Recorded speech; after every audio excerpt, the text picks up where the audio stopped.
Hello friends, எல்லாம் எப்படி இருக்கீங்க? வெல்கம் டு மிஸ்ஸஸ் சம்பா சமையல். இன்னைக்கு நம்ம செய்ய போற ரெசிபி என்னன்னு பாத்தீங்கன்னா, குழந்தைங்க விரும்பி சாப்பிடுற ஸ்வீட்டான மைதா பிஸ்கட் செய்ய போறோம். அது எப்படி செய்யலாம்னு பார்க்கலாம். வீடியோக்குள்ள போலாம் வாங்க. தேவையான பொருள் 2 கப் மைதா, 1 கப் சர்க்கரை, அது மிக்சியில நல்லா பொடி பண்ணிக்கிங்க. கொஞ்சம் ஒரு சிட்டிகை சோடா உப்பு, கொஞ்சம் தூள் உப்பு, நெய் 2 ஸ்பூன். இந்த கப்ல 2 கப்பு மாவு எடுத்துருக்கோம். இதுல 1 கப்பு ஸ்வீட் எடுத்துக்கோங்க. அது அவங்கவுங்க விருப்பம் போல சர்க்கரை சேர்த்துக்குங்க. ஒரு பவுல்ல மைதா போட்டுக்குங்க. கொஞ்சம் உப்பு, கொஞ்சம் சோடா உப்பு, சர்க்கரை பொடிச்சது, நெய் 2 ஸ்பூன். இப்போ எல்லா பொருளும் போட்டாச்சு. மெதுவாக இப்படி பிணைஞ்சு விடுங்க. எல்லாம் ஒன்னா கலக்கிற மாதிரி சர்க்கரை மாவு எல்லாம் ஒன்னா கலந்துட்டு கொஞ்சம் கொஞ்சமா தண்ணி ஊற்றி கெட்டியா பிசைஞ்சுக்கலாம்.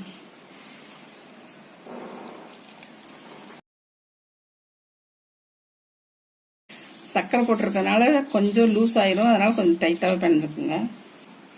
இந்த பதத்துக்கு பிணைஞ்சு எடுத்துக்கோங்க கெட்டியா. கீழே இப்படி மாவு வச்சுக்குங்க. கொஞ்சம் அகலமாக தைக்கணும். இது மேலேயும் மாவு போட்டுக்குங்க.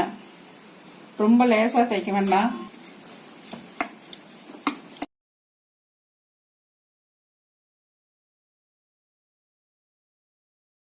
இந்த அளவுக்கு பரத்தி நல்லா தேய்ச்சுக்குங்க அகலமா.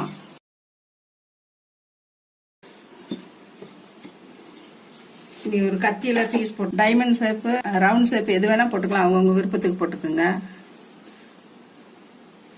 இன்னைக்கு டைமண்ட் போடுறேன்.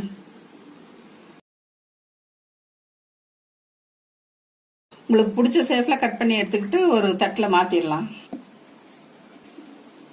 இப்படி ஒரு கிண்ணம் மூடி வச்சு கூட இந்த ரவுண்ட் ஷேப் பிஸ்கட் மாதிரியே இருக்கும், போட்டுக்குங்க. எல்லா டிசைனும் போட்டு கொடுத்தீங்கன்னா குழந்தைங்க விரும்பி சாப்பிடுவாங்க. ஒரே மாதிரியே போடுறதுக்கு இப்படி 2 டிசைன் சிம்பிளா. ஸ்டவ் ஆன் பண்ணி கடாய் வச்சிடலாம். ஆயில் ஊத்திடலாம். எண்ணெய் காஞ்சிருச்சு. இப்போ போட்டுடலாம், பொரிச்சு எடுத்துடலாம். ஃபர்ஸ்ட் டைமண்ட் ஷேப் போட்டு பொரிச்சிடலாம்.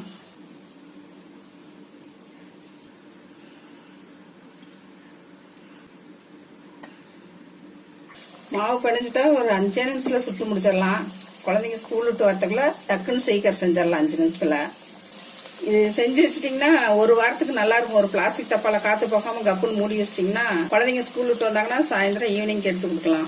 ஸ்வீட்டும் பண்ணிக்கலாம். இதுலயே மிளகாத்தூள் போட்டு காரமும் கொஞ்சம் செஞ்சு வச்சுக்கோங்க, நல்லா இருக்கும்.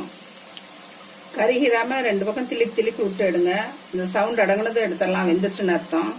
நிறைய வீடியோல பாத்துருப்பீங்க, செஞ்சிருப்பீங்க. ஆனா இப்ப நான் சொன்ன மாதிரி அளவு எடுத்து செஞ்சீங்கன்னாக்கா பிஸ்கட் மாதிரி கடையில வாங்குற மாதிரி நல்லா இருக்கும். செஞ்சு பாருங்க.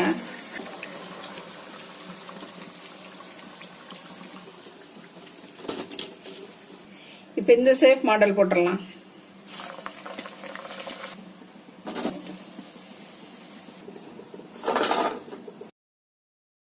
நீங்களே பாத்துருப்பீங்க எவ்வளவு சீக்கிரமா செஞ்சுட்டோம் இந்த பிஸ்கட்ன்னு. இப்ப லாக்டவுனுங்கனால கடையெல்லாம் இல்ல, பிஸ்கட் கடையெல்லாம்.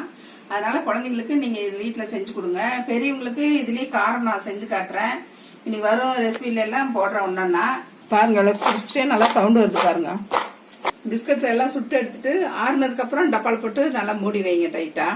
நமுத்து போகாம அப்படியே இருக்கும் பிஸ்கட் கிறிஸ்பியா. டேஸ்ட் பண்ணி பார்க்கலாம் வாங்க.